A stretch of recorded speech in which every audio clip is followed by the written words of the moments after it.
ನಮಸ್ತೆ ವೀಕ್ಷಕರೇ, ನಾನು ನಿಮ್ಮ ಮೈಸೂರಿನ ಶ್ರೀನಿವಾಸನ್. ಸಾಮಾನ್ಯವಾಗಿ ನಿಮಗೆ ಈ ಒಂದು ಚಾನೆಲ್ನಲ್ಲಿ ನಾನಾ ಥರದ ಮಾಹಿತಿಗಳನ್ನು ನಾನು ಕೊಟ್ಟಿದ್ದೀನಿ.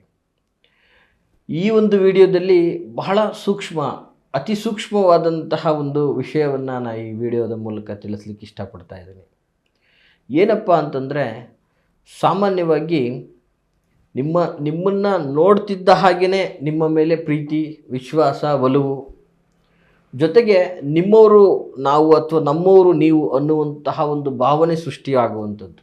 ಅಂದರೆ ಏನು ಹೇಳ್ಬೋದು ಅಂದರೆ, ಒಂದು ರೀತಿಯಾದಂಥ ಕಣ್ಕಟ್ಟು ವಿದ್ಯೆ. ಅಂದರೆ ನಿಮ್ಮನ್ನು ಯಾರು ಬೇಕಾದರೂ ಅಥವಾ ನೀವು ಯಾರನ್ನು ಬೇಕಾದರೂ ಸಹ ಓಲೈಸಿಕೊಳ್ಳುವಂಥದ್ದು. ಅಂದರೆ ಒಂದು ರೀತಿಯಲ್ಲಿ ವಶೀಕರಣದಂತಹ ತಂತ್ರ ಅಂತ ಹೇಳಿದ್ರು ಕೂಡ ತಪ್ಪಾಗಲಿಕ್ಕಿಲ್ಲ. ಸಾಮಾನ್ಯವಾಗಿ ಇವತ್ತೊಂದು ದಿನ ವಶೀಕರಣ ನಾವು ಬೆಳಗ್ಗೆ ಎದ್ದ ತಕ್ಷಣ ನೋಡ್ತಾ ಇರ್ತೀವಿ. ಸೋಷಿಯಲ್ ಮೀಡಿಯಾದಲ್ಲಿ, ಫೇಸ್ಬುಕ್ಕಲ್ಲಿ, ಇನ್ಸ್ಟಾಗ್ರಾಮಲ್ಲಿ, ಎಲ್ಲ ಕಡೆ ವಶೀಕರಣ. ಏನು ಈ ವಶೀಕರಣ? ನಿಜವಾಗ್ಲೂ ಈ ವಶೀಕರಣ ಮಾಡಲಿಕ್ಕೆ ಸಾಧ್ಯನಾ? ವಶೀಕರಣದ ನೋಡಿ, ಯಜುರ್ವೇದದ ಪ್ರಕಾರ ತಂತ್ರವಿದ್ಯೆಗಳಲ್ಲಿ ಎಲ್ಲ ಥರದ ಒಂದು ತಂತ್ರಗಳು ಸಹ ಇದೆ. ಆದರೆ ತಂತ್ರ ಸಾಧನೆಯನ್ನು ಮಾಡುವಂತಹ ವಿಧಾನ, ತಂತ್ರವನ್ನು ಮಾಡುವಂಥ ವಿಧಾನ, ಮಾಡ್ತಕ್ಕಂತಹ ವ್ಯಕ್ತಿಯ ಶ್ರದ್ಧಾ, ಭಕ್ತಿ, ಧರ್ಮ ಈ ಎಲ್ಲದರ ಮೇಲೆ ಸಹ ನಿಂತಿರ್ತದೆ. ನೋಡಿ, ಸಾಮಾನ್ಯವಾಗಿ ಏನು ಹೇಳೋಕ್ಕೆ ಇಷ್ಟಪಡ್ತೀನಿ, ಇವತ್ತು ಒಬ್ಬರನ್ನು ಓಲೈಸಿಕೊಳ್ಳುವಂಥದ್ದು ಅಥವಾ ಒಬ್ಬರನ್ನ ನಮ್ಮ ಒಂದು ಪ್ರೀತಿ ಪಾತ್ರರನ್ನಾಗಿ ಮಾಡಿಕೊಳ್ಳುವಂಥದ್ದು ಅಥವಾ ನಮ್ಮ ಕೈ ಹಿಡಿತದಲ್ಲಿ, ನಮ್ಮ ಅಂಕುಶದಲ್ಲಿ ಅವರನ್ನು ನಾವು ಹಿಡಿತಕ್ಕೆ ತೆಗೆದುಕೊಳ್ಳುವಂಥದ್ದು ಸುಲಭದ ಮಾತಲ್ಲ.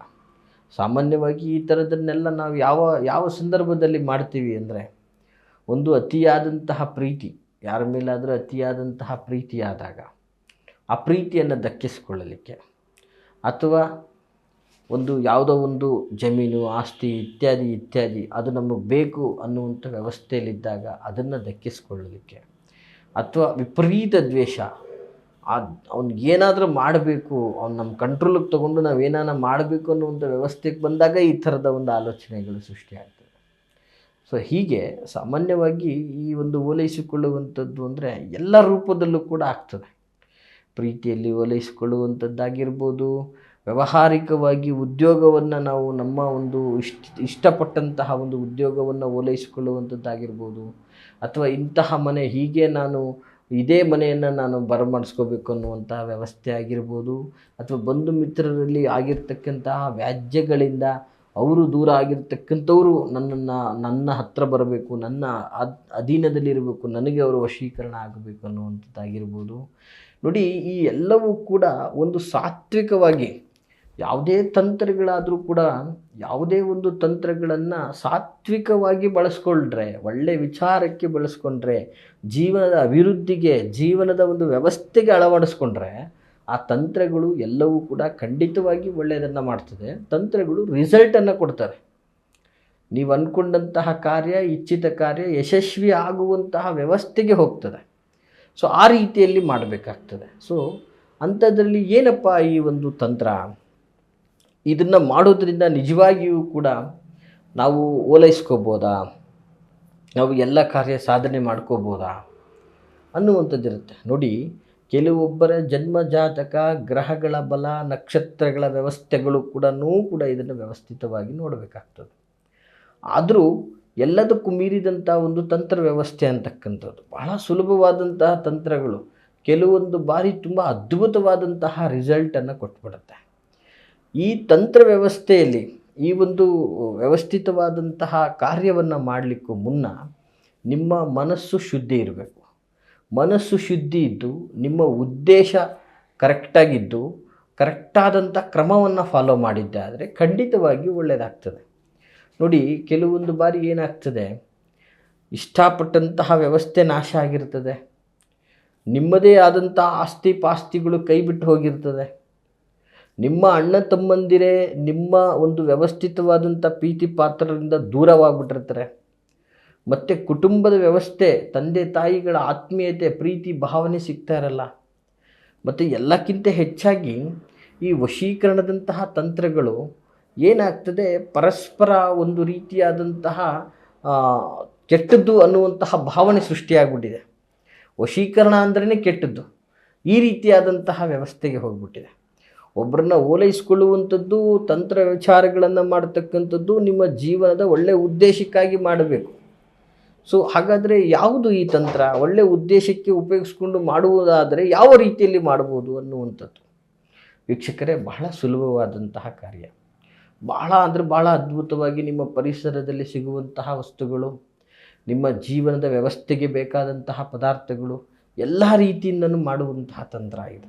ಏನಪ್ಪ ಆ ತಂತ್ರ ಅಂತಂದರೆ, ವಿಶೇಷವಾಗಿ ಸೂಕ್ಷ್ಮವಾಗಿ ಈ ಒಂದು ಮಾಹಿತಿನ ತಿಳ್ಕೊಳ್ಳಿ ವೀಕ್ಷಕರೇ. ಬಹಳ ಅದ್ಭುತವಾದಂತಹ ತಂತ್ರ ಇದಾಗಿರ್ತದೆ. ಒಂದು ಬಿಳಿ ಎಕ್ಕದ ಗಿಡದ ಬೇರನ್ನು ತೆಗೆದುಕೊಳ್ಳಬೇಕು. ನೋಡಿ, ನಾನು ಈ ಒಂದು ವಿಶೇಷವಾದಂಥ ಓಲೈಸಿಕೊಳ್ಳುವಂತಹ ತಂತ್ರ ಹೇಳ್ತಾ ಇದ್ದೀನಿ.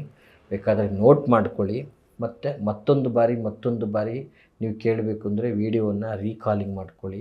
ಸರಿಯಾದ ರೀತಿಯಲ್ಲಿ ಕ್ರಮವನ್ನು ಪಾಲನೆ ಮಾಡಿ. ನಿಮಗೋಸ್ಕರ ನಿಧಾನವಾಗಿ ನಾನು ಈ ಒಂದು ಮಾಹಿತಿಯನ್ನು ಹೇಳಲಿಕ್ಕೆ ಇಷ್ಟಪಡ್ತಿದ್ದೀನಿ. ಒಂದು ಬಿಳಿ ಎಕ್ಕದ ಗಿಡದ ಬೇರನ್ನು ವಿಶೇಷವಾಗಿ ಸ್ವಲ್ಪ ಮಟ್ಟಿಗೆ ತೆಗೆದುಕೊಂಡ್ರೆ ಸಾಕು. ಅದನ್ನು ಕರೆಕ್ಟಾದ ರೀತಿಯಲ್ಲಿ ಸುಟ್ಟು ಬೂದಿಯನ್ನಾಗಿ ಮಾಡಿ. ಆ ಒಂದು ಬೂದಿಗೆ ಎಳ್ಳೆಣ್ಣೆ ಸಿಗ್ತದೆ, ಸಾಮಾನ್ಯವಾಗಿ ಬನಸಾರಿ ಅಂಗಡಿಗಳಲ್ಲಿ ಸಿಗ್ತದೆ ಎಳ್ಳೆಣ್ಣೆ. ಜೊತೆಗೆ ಸ್ವಲ್ಪ ಕರಿ ಜೀರಿಗೆ ಅಂಥೇಳಿ, ಅದು ಕೂಡ ಬನಸಾರಿ ಅಂಗಡಿಗಳಲ್ಲಿ ಸಿಗುವಂತಹ ಪದಾರ್ಥ ಜೀರಿಗೆ. ಈ ಎರಡನ್ನೂ ಒಟ್ಟಿಗೆ ಸೇರಿ, ಇವೆಲ್ಲವೂ ಸೇರಿಸಿದಾಗ ಒಂದು ರೀತಿಯಾದಂತಹ ಒಂದು ಸಣ್ಣ ಚಿಕ್ಕ ಉಂಡೆಯನ್ನಾಗಿ, ಅಂದರೆ ಗುಳಿಗೆ ಥರ, ಮಾತ್ರೆ ಥರ ಮಾಡಿಕೊಂಡು ಒಂದು ಕಡೆ ಶೇಖರಣೆ ಮಾಡಿ ಇಟ್ಕೊಳ್ಳಿ. ಶೇಖರಣೆ ಮಾಡಿ ಇಟ್ಕೊಂಡಂತಹ ಈ ಒಂದು ಸಣ್ಣ ಮಾತ್ರೆಗಳನ್ನು ಹುಣ್ಣಿಮೆಯ ದಿನದಂದು ನೋಡಿ, ಪ್ರತ್ಯೇಕವಾಗಿ ಇದು ಆ್ಯಕ್ಟಿವ್ ಆಗುವಂಥದ್ದು ಹುಣ್ಣಿಮೆಯ ದಿನದಂದು ಹಣೆಯ ಮೇಲೆ ತಿಲಕದಂತೆ ಧರಿಸಿ, ನಿಮ್ಮ ಹಣೆಯ ಮೇಲೆ ತಿಲಕದಂತೆ ಧರಿಸಿ. ಇದನ್ನು ಹೋಗಿ ನೀವು ಓಲೈಸ್ಕೊಳ್ಳುವಂಥವ್ರಿಗೆ ಹಚ್ಚುವಂತಾಗತ್ತೇ ಇಲ್ಲ. ನೀವೇ ಸ್ವತಃ ತಿಲಕ ಹತ್ರ ಧರಿಸಿ ನಿಮ್ಮ ಯಾರು ಕೈವಶ ಮಾಡ್ಕೋಬೇಕು ಅಂತ ಇದೆ, ಅಥವಾ ಯಾರನ್ನು ನೀವು ಓಲೈಸ್ಕೋಬೇಕು, ಯಾರು ನಿಮ್ಮ ಮಾತು ಕೇಳಬೇಕಾಗಿದೆ, ಅವರ ಮುಂದೆ ಹೋಗಿ ನಿಂತು ಅವರೊಟ್ಟಿಗೆ ನೀವು ಮಾತಾಡಿ. ಸೊ ಅವರು ನಿಮ್ಮನ್ನು ನೋಡುತ್ತಿದ್ದಂತೆಯೇ ನಾನಾ ಥರದ ಬದಲಾವಣೆಗಳು ಸೃಷ್ಟಿಯಾಗುತ್ತೆ, ಬಾಂಡಿಂಗ್ ಬೆಳೆಯುತ್ತೆ. ನಿಮಗೆ ಈ ಒಂದು ತಂತ್ರದ ಎಫೆಕ್ಟು ಬಿದ್ದಿದೆ ಅಂತಕ್ಕಂಥದ್ದು ಸ್ಪಷ್ಟವಾಗಿ ಗೊತ್ತಾಗ್ತದೆ. ಈ ಒಂದು ತಂತ್ರ ಸುಲಭವಾಗಿರ್ತಕ್ಕಂಥದ್ದು, ಇಷ್ಟೇ ಮಾಡಬೇಕಾಗಿರೋದು. ಈ ರೀತಿಯಾಗಿ ನೀವು ಮಾಡಿದ್ರೆ ಸಾಕು ವೀಕ್ಷಕರೇ, ನಿಮ್ಮ ಪ್ರೀತಿ ಪಾತ್ರರನ್ನು ಓಲೈಸ್ಕೋಬೋದು, ನಿಮ್ಮ ಒಂದು ವ್ಯವಸ್ಥಿತವಾದ ರೀತಿಯಲ್ಲಿ ಅನುಕೂಲಕ್ಕೆ ತಗೋಬೋದು, ಉದ್ಯೋಗವನ್ನು ಪಡ್ಕೋಬೇಕಾದ್ರೂ ಮಾಡ್ಬೋದು, ಭೂಮಿ ವಿಚಾರದಲ್ಲೂ ಮಾಡ್ಬೋದು, ಕುಟುಂಬದ ಯಾವುದೇ ಥರದ ವಿಷಯದಲ್ಲೂ ಒಳ್ಳೆಯ ವಿಚಾರಕ್ಕೆ ಇದನ್ನು ಬಳಸ್ಕೊಂಡಿದ್ದೆ ಆದರೆ ಖಂಡಿತವಾಗಿ ಉತ್ತಮವಾಗಿ ಒಳ್ಳೆಯದಾಗ್ತದೆ ಅಂತ ಹೇಳ್ತಾ, ನಿಮಗೆಲ್ಲ ಈ ಮಾಹಿತಿ ಬಹಳ ಇಷ್ಟವಾಗಿದೆ ಅಂತ ನಾನು ಭಾವಿಸ್ತಾ, ಯಾರಿಗೆಲ್ಲ ಈ ಮಾಹಿತಿ ಇಷ್ಟವಾಗಿದೆ ದಯವಿಟ್ಟು ಲೈಕ್ ಮಾಡಿ. ಜೊತೆಗೆ ಪ್ರಾಮಾಣಿಕವಾಗಿ ಇವತ್ತು ನನ್ನಂಥ ವ್ಯಕ್ತಿಗಳಿಗೆ, ಸಂಕಷ್ಟದಲ್ಲಿರ್ತಕ್ಕಂಥವ್ರಿಗೆ ಈ ವಿಡಿಯೋವನ್ನೆಲ್ಲ ಶೇರ್ ಮಾಡಿ. ಜೊತೆಗೆ ಯಾರೆಲ್ಲ ನಮ್ಮೊಟ್ಟಿಗೆ ಮುಕ್ತವಾಗಿ ಸಮಾಲೋಚನೆ ಮಾಡಬೇಕು, ಮಾತಾಡಬೇಕು ಅನ್ನುವಂಥ ವ್ಯವಸ್ಥೆಯಲ್ಲಿದ್ದರೆ, ವಿಡಿಯೋದಲ್ಲಿ ಕಾಣ್ತಾ ಇರತಕ್ಕಂಥ ಸ್ಕ್ರೀನ್ನಲ್ಲಿ ನಮ್ಮ ಸಂಖ್ಯೆ ಹೋಗ್ತಾ ಇರುತ್ತೆ. ನಮ್ಮ ಸಂಖ್ಯೆಗೆ ಕರೆ ಮಾಡಿ ನೇರವಾಗಿ ಸಹ ಬಂದು ಭೇಟಿಯಾಗ್ಬೋದು ಅಂತ ಹೇಳ್ತಾ, ಎಲ್ರಿಗೂ ಒಳ್ಳೆಯದಾಗಲಿ. ನಮಸ್ಕಾರ.